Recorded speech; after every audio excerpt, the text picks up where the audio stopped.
I'm going to show you how to set up the new DPM or Dynamic Privacy Masking feature in the new Q Series AI 5 megapixel cameras. There's two easy steps.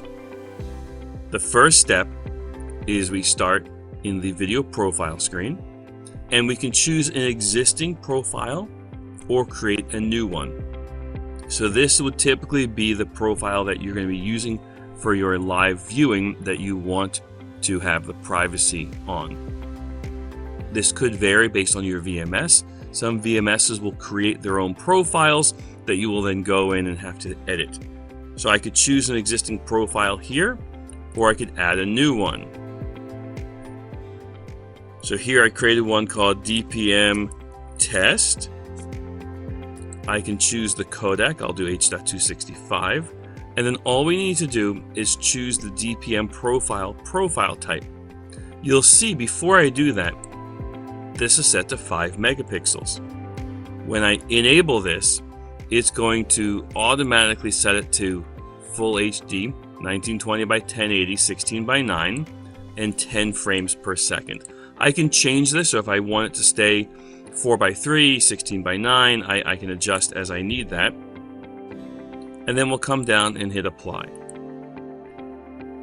The second step is we go to the analytics menu, we go to DPM, and you'll see here in the help, it tells us it's a dynamic privacy masking feature to protect the privacy of objects, and it shows you what to do.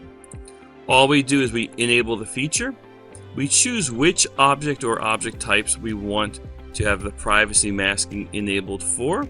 We hit apply, hit OK, and that's it. Now, whenever that type of object is displayed, or whenever that type of object is seen by the camera, the privacy masking for that profile will have privacy mode, the mosaic, enabled.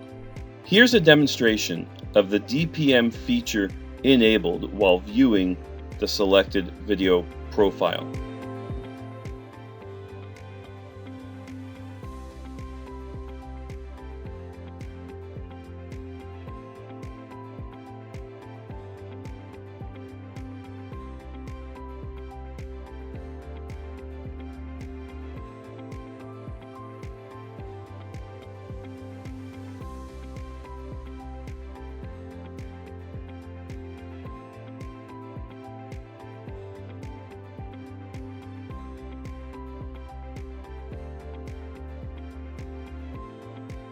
To learn more, visit us at hanwhavisionamerica.com.